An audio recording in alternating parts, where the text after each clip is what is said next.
Starting in at number 11. Former President Jimmy Carter is dead at 100. He lived long enough to no longer be considered the worst president in U.S. history.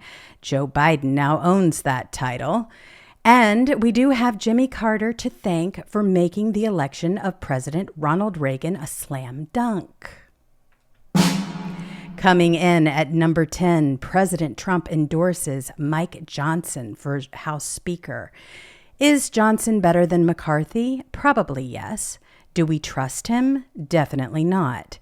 But President Trump believes this will work, and we must have faith that President Trump has obtained the assurances and the leverage he needs. Let's hope so. Coming in at number 9, Guardian Angels resume the New York City subway patrols for the first time since 2020 after shocking arson murder. Curtis Slival's Guardian Angels know what everyone in New York City knows. The subways are not safe, no matter how often Governor Kathy Hochul tries to say they are. As usual, citizens are taking matters into their own hands because the Democrat-led government either can't or won't protect its citizens. True. Coming in at number 8, you've got the Tren de Aragua gangbangers repeatedly attacking border crossings to force their way into the U.S. before President Trump takes office. The Biden administration and border czar Harris do nothing, of course.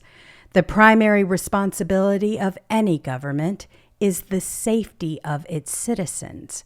Biden has failed miserably. This is the surest sign they hate this country and hate all of us.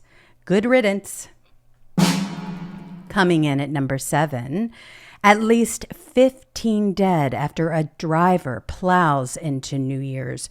You know, the whole thing was awful. I'm still not over it. You've got all of the people trying to party and have a nice time bringing in the New Year's in New Orleans.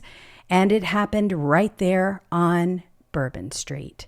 The driver was later identified as Shamsud Din Jabbar, and he was in possession of an ISIS flag.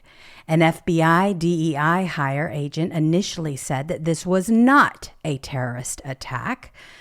This incorrect statement was corrected almost immediately, in just another example of the FBI embarrassing itself. Kash Patel has a lot of work to do. Coming in at number 6, Tesla Cybertruck explosion at Trump Hotel in Las Vegas, being investigated as potential act of terror. You think? Given the amount of weapons and explosives found in the burned out vehicle, it's safe to say it was a terror attack by somebody. Lots of curiosity to that story over there, definitely. Coming in at number 5, you've got the FBI. They hunt a terror cell in New Orleans as 3 men, 1 woman are seen planting IEDs around the city. I left this one on the list because, as usual, the FBI reversed itself hours later and said the now dead terrorist acted alone. How can anyone possibly believe anything the FBI says? I certainly don't. Coming in at number 4, Americans fume at Joe Biden for posting tone-deaf message after terrorists plow through New Orleans crowd, killing 15 people. After the attack, the terrorist attack, Biden posted, "Happy New Year's, folks," on X. Later in the day, he mumbled his way through a 4-minute, largely unintelligible update statement. 16 days, Jims. We need to get through 16 more days of this Biden nightmare, because that's exactly what it is. Coming in at number 3, we've got the news reports that suggest Fort Bragg connection between New Orleans attacker and the Las Vegas cyber truck driver. And let's not forget that would-be Trump assassin Ryan Ruth visited Fort Bragg over 100 times. What in the world is going on in Fort Bragg? Coming in at number 2, Mike Johnson wins speakership on first ballot. Representatives Norman and Self switch votes. Trump celebrates. I'm sure we all have our concerns about Mike Johnson, but clearly President Trump is comfortable, for now, with Johnson in the speaker's chair. But it's disturbing that 3 Republicans, Massey, Norman, and Self, put themselves above the people and above Trump and broke ranks to vote against Johnson. Fortunately, Norman and Self changed their votes to Johnson to make it a first ballot win. But what was the point of throwing their votes away? This was a moment to show unity, and they blew it.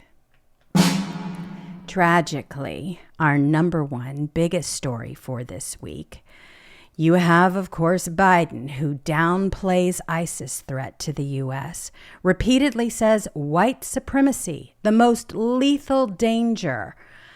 That's where their focus has been and where it remains today, despite the ISIS-inspired carnage in New Orleans. We all remember Biden repeating this complete nonsense again and again. And of course, Garland, Wray, Mayorkas, and Austin repeated it. They left us all vulnerable to terror. God help us all to survive 16 more days. So there you have it, everyone. Those were our top news stories of the week.